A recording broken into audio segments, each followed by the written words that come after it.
Hello, it is In Session with Jaymi E. We are on part 2 of our 4-part series on therapy and deliverance. So I feel like these conversations are gonna come up probably throughout the whole year. But for part 2, I really wanted to build on what we talked about last time. So our first topic was tell your story. Tap into your truth, because as you do that, you begin to understand what's happened, your history, why you're even in the situation that you're in, because again, that's what therapy is about: conversating, talking about it. You'll see that for those of you who understand deliverance and deliverance ministries, what tends to happen is you'll go up for prayer. What do you want prayer for? I want healing, this, that, that, and the third. Usually the person that's praying for you starts tapping into other things. I speak freedom over this and that and da da da.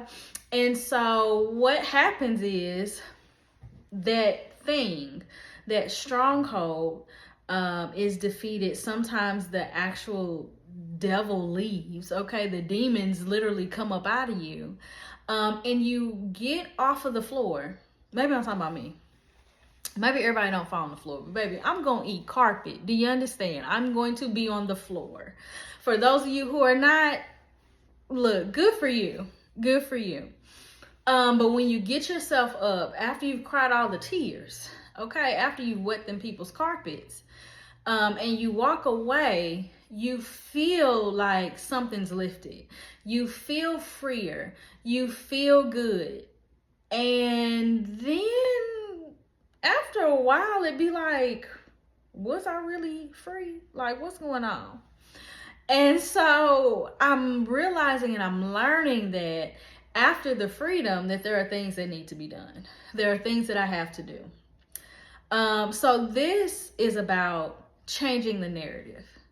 So it's good to know what the story has been so that you know what narratives need to change. It's good that I believe that I'm a certain kind of way so that I can now deal with how I believe and create a new narrative for what I believe. Do you understand where I'm going? So, one thing I'm learning is once the enemy leaves, you still have the residue. One thing I talked about in the first video about my life is the hardest thing for me to deal with was the residue of what divorce did. I was over the person. I was over what they said. I was over what they did. I was over how they showed up, like over it. Don't want them, don't care, done with it. But I was not over what it did to me. I was not over how it made me feel about myself. And I was not over the new narrative that I had now created. Do you understand? Go back to me as a young person and the narrative that the enemy had put in me, that I was already too broken, I was already too messed up, that me saving myself for marriage did not matter because I was already dirty. That was the story. If somebody had come and brought we prayed, I get delivered from what had happened to me and all of that, I still needed to make a covenant with a new narrative that I was healed, I was whole, and that I could wait and I could be redeemed and I could be restored. And that God was not holding what had happened against me, and I was too far beyond being used. I still needed to change the narrative. A lot of us are still where we're at because we continue to hold on to the voice that has pulled us where we were in the first place. We have to come out of agreement with the words, the voice, the verbiage that has kept us in the places and spaces that we once lived in. I always go back to this idea that you can go into a region or a territory of people and you can redo and rehab the whole city. You can rehab the whole region. If people do not change the narrative about where they are, if they don't change their mindsets about where they are and where they're going, do you understand that they will make the new rehab place look the way that the old place looked? And that is what a lot of us are doing. We always think about the part where when I believe Jesus was talking to the people, and it was like, once you get delivered, you know, it's talking about you need to fill that space in, because if you don't, it'll come back 7 times worse. And I consider that from a perspective of, if I don't find something to fill this space up, the enemy is going to come back and bring more with it, which is going to make it harder for me to be delivered the next time. I think the other portion to this is the narrative. If I do not come into agreement with my freedom, partially with my mouth, do we understand how important our mouths are? The Lord, the God of the universe, okay, the creator of all things, how did he create? He spoke a word. And the same God that spoke these words lives in me. And so I have the same power with my mouth to speak things. And so is it possible that some of my deliverance is not sticking, or I'm struggling with it because of what I keep saying? Yes, the thing is gone. But I keep creating these imaginations. Ooh, if I wasn't saved, I would show blah, blah, blah. Come on. Oh, even how we talk about them. Oh, that was the best man I ever had. Foolish, okay? Knowing that that is not what God wants for you, but your mouth. So because you keep saying these things, I no longer live this life, but my verbiage keeps pointing back to an old way of life. And because I won't change my verbiage, I'm not changing my story. And I'm saying the same things come back around over and over and over again, causing me to keep going in a cycle that I thought I was free from. I'm going to say it again. We're going to keep it real simple. Sometimes we think it's overly extra, and we think that it's heavy, and there are moments that it is heavy and it's deep and it's all these things, but sometimes God gives us simple things, simple strategies to create simple changes that will literally usher us into another realm. What if the issue is just your mouth? Once I have told my truth, once I have tapped into, okay, this is what it was, and I put a name to it, I put a face to it, I address it for what it is, I have to start the process of healing those things, but I also now need to change my language, and I need to make a new narrative about it. I don't want to stay in the place that I'm mad at God for what he did and how he did it, and trying to figure out why he did and why would you do me like that and blah, blah, blah, blah, blah. At some point, I have to move myself into a new space of, oh, this is why. I have to give myself the ability to open my heart and my mind up to the next level of what he's trying to tell me. God didn't stop with, Jaymi, let me tell you what happened and why you are the way that you are. The next step from that was, let me tell you what I want to do with it though. And you know what? I was able to grieve it and let it go, that I no longer got stuck in, God, why me, why me, why me? And I transitioned into a space of, what do you want from me now? How do you want to use this? Because God is not wasteful. Nothing he does is wasteful. Nothing is taking him by surprise. Everything he does is purposeful, meticulous, like he knows. And so if you allowed this to happen, there had to be a reason why. And so I have changed my narrative from, you allowed this to happen to me, to you allowed this to happen for me. So because I changed my narrative, I changed my perspective from God being a God who did not see, who did not know, who did not care, who left me for dead, to a God that saw, knew, cared, and used it so that he could do something in me for other people. Come on. I use my examples to help you understand. Everything that he allowed, He wants to do something with if you allow him to do something with it. So I refuse to stay stuck in the story that's actually not the end of the story. I refuse to stay stuck on chapter 5, knowing that there's 12, 15, 30 more chapters left for me. But I just want to stay stuck on the part that's bad. I want to stay stuck on the part that makes me a victim. I want to stay stuck on the part of why and when. I want to stay stuck in my grief. I want to stay stuck in these spaces. It is time for us to choose that, Lord, free me from this thing, but help me to change my narrative on this thing so I'm no longer stuck in these spaces and places, and I can move forward into what you have for me next. It's time for us to get up, get out of the graves, get out of the dead places. There's a song by Psalmist Rain, and she talks about being a grave digger. I've come to dig up the graves. Some of us have laid in the graves of our sin. We've laid in the graves of our grief. We've laid in the graves of our trauma. And it's time for us to get up. Deliverance for everybody also does not always look like, and I said this before, crying and throwing up and wailing and all these things. Sometimes it is a step-by-step process. And sometimes it starts with therapy and ends in deliverance. And then in other aspects, it starts with deliverance and comes back to therapy. I talked about this Wonder Woman conference I did in Chicago. Jamila Moore was the host. It was amazing. Y'all got to be there next time. But at the conference,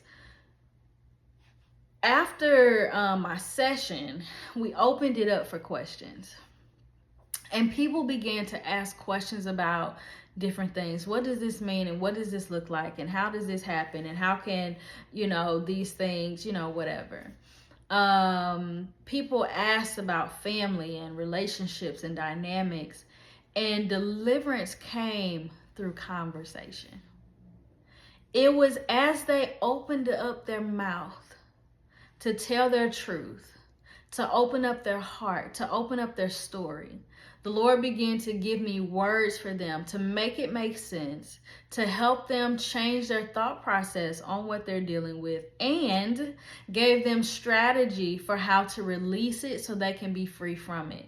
Come on. And at the end, there were tears. At the end, there was understanding. At the end, there was the aha. At the end, it was like, oh my goodness, that's what it's been the whole time. Again, God is just kind. God is gentle. God is loving. And a lot of times, he just wants us to open up our mouth. That's what we talked about in first session. I just need to tell my truth. That I don't even know how I got here. I don't even know. And in some of the conversations I was having, I was explaining, it was almost like I was getting revelation on how they ended up where they were. Okay, you had something you felt you needed to prove. So this is why you start to operate like this. Okay, you lost your position as a daughter and you start to function as God in your own life. Okay, got it. And now as we dialogue and we dive into this thing, here is how we get ourselves out of here. And this is the place that you need to release. And that is where healing happened. That is where deliverance came. When I have to give up my will or I have to reposition myself back into a space. Deliverance for everybody is not always about a sin thing. Some of us need to get free from the God complex that we have because we are so used to figuring it out on our own that we don't even know how to trust God, to be God, and to figure it out for us. Some of us need to be delivered from our impatience. That's me. I don't know about y'all. That's me. Discontent. Not content about anything. It's never enough. I need to go get it. I need to do it better. All these different things. And you know what? It runs me into a rat race and it puts me on a hamster wheel where I feel like almost afraid that I won't ever get to that place of true accomplishment. because it's never enough. I need deliverance for that. Now, again, does that look like crying and wailing? Maybe. But it also might look like, Jaymi, where did that come from? What made you get to this point that you feel this way? And how do you release your will for his? Because that's a will problem. That's an impatience problem. God, it should have been done like this, as if you're the author and the finisher of your own faith, of your own life. If it had not happened yet, it is possible that it did not need to happen yet. And maybe there's some other things that you need to still learn. And you need to be okay with that. Some of us need to get back to a place of not my will, but your will be done. I wrote a book called Take This Cup. And it took us back to the garden where God said, not my will, but your will be done. And some of us need to go back to that place. I have frustrated my life. I have frustrated myself with my own will. And I'm ready to surrender my will for yours. And I'm ready to say, not my will, but your will be done. Just that alone might usher us into a place of deliverance. But we can't connect it back to therapy. Why do you struggle? You know, therapists are supposed to ask questions. Where did that come from? Why do you struggle with your will? Who did it? Who said it? What made you think that that was true? A lot of our issues is the narratives that we come up with. Love the movie Inside Out. Like, love the movie, the first and the second. The second one, Lord, let me tell you, the second one had a different type of oil on it. Amazing. But in the movie Inside Out, I love it was like these strings. And these were like core values and core thoughts and core memories. And all of these strings that were there caused the main character to think the way she thought, to behave the way she behaved, and things like that. My modality for therapy is usually CBT, cognitive behavioral therapy. I love focusing on how our thoughts, our beliefs, our feelings, and our behaviors, how they all connect.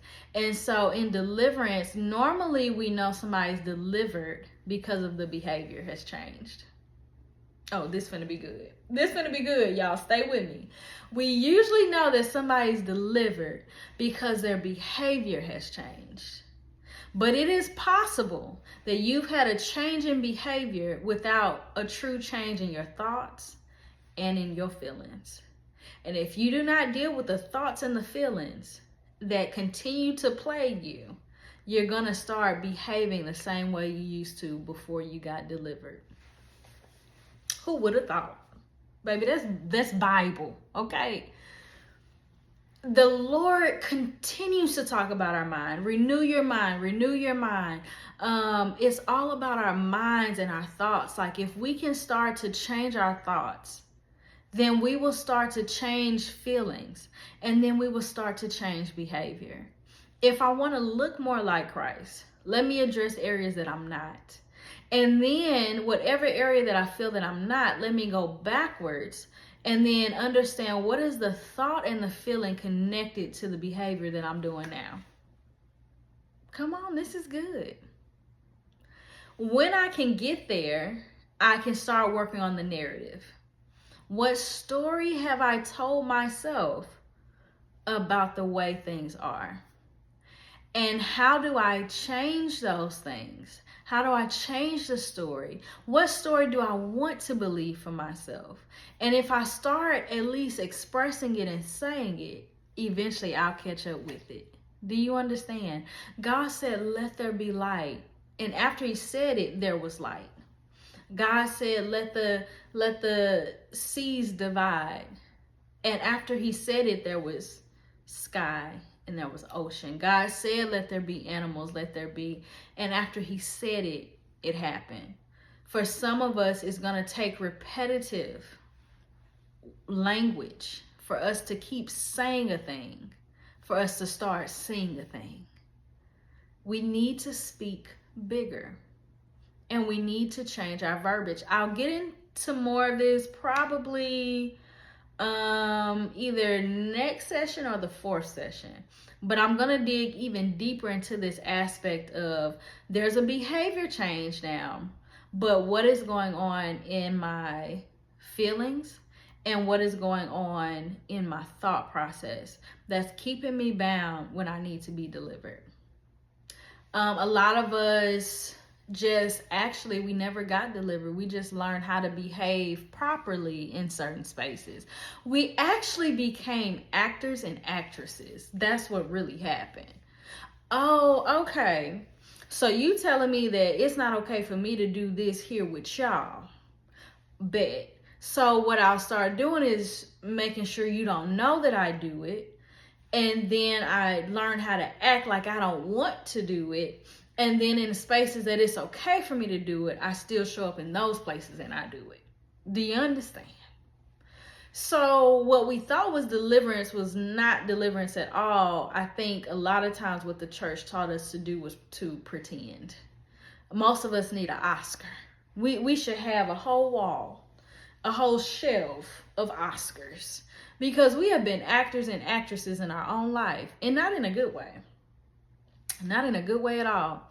We have been pretending to be or to do just so that we can be accepted by the people that we want to be accepted by. We're going to let this sit and settle for a minute. We've been pretending because we wanted you to accept us. We wanted you to like us. We wanted you to call us. We wanted you to want us. We wanted you to believe that we were something that we were not. It is what it is. Until we get sick of the things that are making us sick, we won't really do anything to change it. I did not choose to change the behaviors that were killing me until I looked at myself in the mirror, and I was so disgusted with myself that I didn't even want to look at myself in the mirror. That is the point that I realized I need to change, until I allowed myself to tap into not what I wanted to feel, but I started to tap into what I actually felt. You keep masking your pain with these behaviors, thinking that it is fixing something, and it is not. Until you can sit in your truth that you are hurt, you are broken, and you are upset that you're divorced, you will not stop the behavior that you're doing, because you try to mask it and make it come off like, well, this is healing me, this is helping me, well, I feel good in these spaces, only to realize that it is not good to you and it is not good for you. So when are you going to tell the truth? I had to tell the truth. You know what, God, you right. And the other thing was, I told God, you're going to have to give me a year because I ain't doing this. I ain't serving you. And that's another thing. Well, God, it's only been 3 months. I need 3 more months because it ain't been enough time for me to be out here acting crazy. Okay? Wilding, do you understand? Foolish. Pure foolishness. He snatched me up. I really think it was about 6 months, if that. Snatched right up by my throat. It's a wonder I got edges. Y'all see them? They not straight, but they here. He just pulled me right on up. And I had to be honest with myself. I do not like who I am. I'm tired. I'm weary. I don't want this no more. But I don't know how else to be, because the narrative that I have about myself is I'm not enough, and I need to prove that I am. The narrative that I now have about myself is that I'll be lonely forever. The narrative that I have about myself is that, God, you are not good and you don't have the best for me. And so I need to figure it out on my own. All these narratives. And you know what? Not only did deliverance come, but God began to change my narrative. And I started to take a chance on believing that narrative. And it has shifted everything about me, everything about how I show up, everything about who I am. So when I smile, it's real. So when I look the way that I look and I show up how I show up, it is truly God's hand of restoration on my life. when things are moving, how they're moving, like people don't even know the half of all the things that I have dealt with and I have been through, and for God to be so kind and gracious with me, even in the midst of me telling him I didn't want him. It's truly a miracle. And so again, I want to simplify this thing. I want to make this very palatable for you, because God loves us so much that he wants us free. But a part of us has to believe that we can be free. And not only believe that we can be free, but actually desire to be free. Because we have to accept that, you know what, this is for me. It's for me. I want it, I deserve to have it, and I can have it. And it's time for us to start walking that thing out. And all of our journeys look different.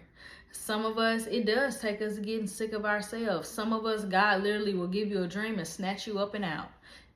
Here's a decision before you. Now you choose which one. You know, like everybody has their own way. But there are certain steps that we must take. And part of that again is I have to choose his narrative for me. And I have to decide that it's time for me to come out of this way of living, thinking, behaving, and doing things, and walk into another level of his glory, his kindness, and understanding my God and who he is in a different way. And I'm excited about that part, that I get to learn him and learn all the attributes of him by the different things that he takes me through and we walk through together. But I always encourage us back into a place of relationship, talking to him, asking him, trusting him. Whatever that looks like for you, I want to encourage you to take the leap. Take the chance.